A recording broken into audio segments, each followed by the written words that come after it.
Yeah, what's going on, gamers? It's Zelta, and yes, the Vanguard Beta is finally here for PC, so I thought I'd make a quick settings video for anyone who's just come over from PS4, PS5, or just someone who wants to know my PC settings. This video will include graphic settings for both best FPS and visual quality, and it also includes my keybinds, sensitivity, and all that good stuff. I'm going to be uploading a lot more with the release of Vanguard, so if you are new, make sure that you subscribe, and if this video helped you out, please leave a like as well, because it helps me out a ton. Now, without further ado, let's get into the settings. So when you first load up Vanguard, you're going to be met with this screen. It gives you the option of choosing between visual quality or performance. I'm going to set it to performance, but we're going to be adjusting all of this stuff in a little bit. And then obviously just change brightness depending on your monitor. For mine, 50 works just fine. Okay, so head over to settings and graphics.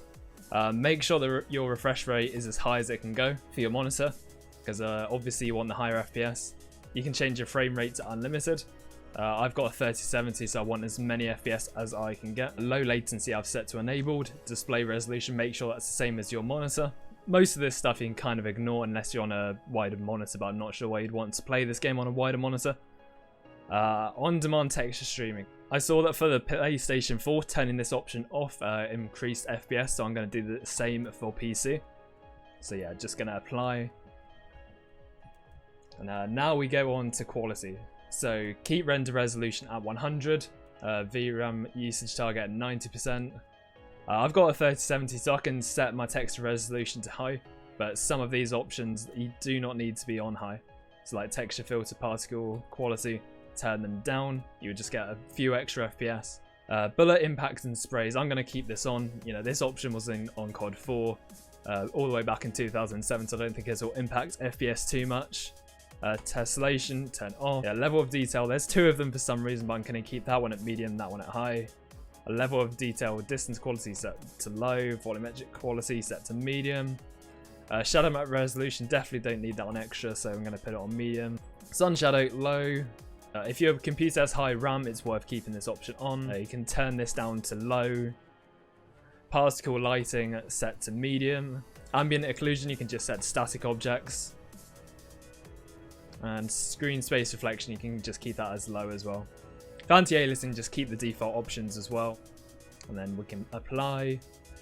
Field of view, the default value is 80, which is what everyone was playing on PS4 and PS5 last weekend. However, I would recommend setting it to a value of between 90 and 110. Just means you can see a bit more on your screen. I personally like 105.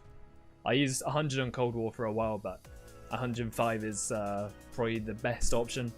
ADS field of view, I'd say set this to affected.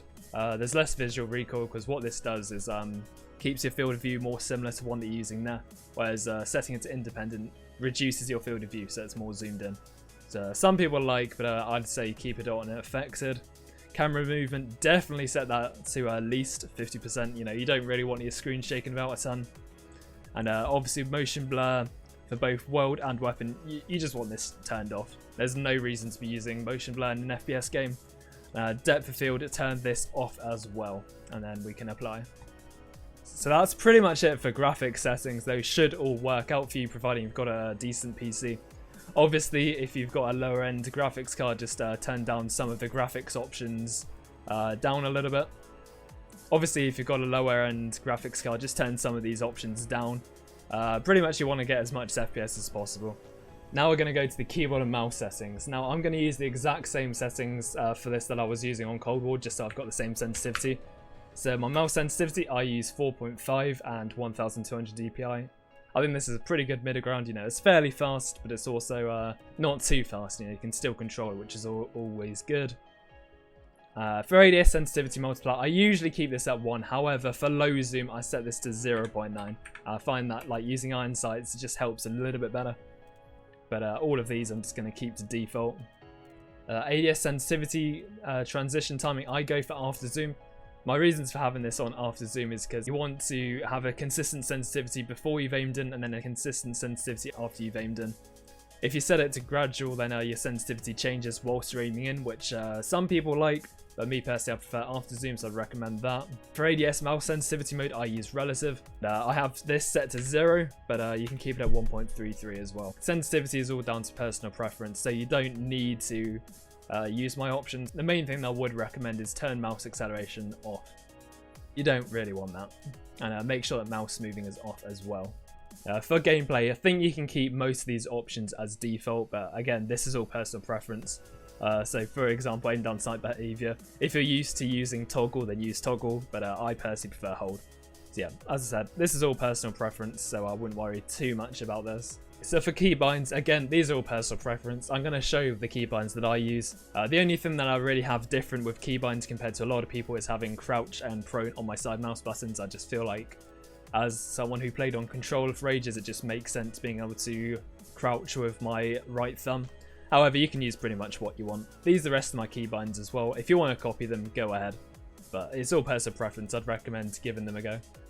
So yeah, hopefully you found this video helpful. All these settings should help your game run as smoothly as possible, and I should be making more Vanguard videos in the near future, including sniping highlights, so make sure you stay tuned for that. Yeah, I'm gonna go play the beta now. Peace out.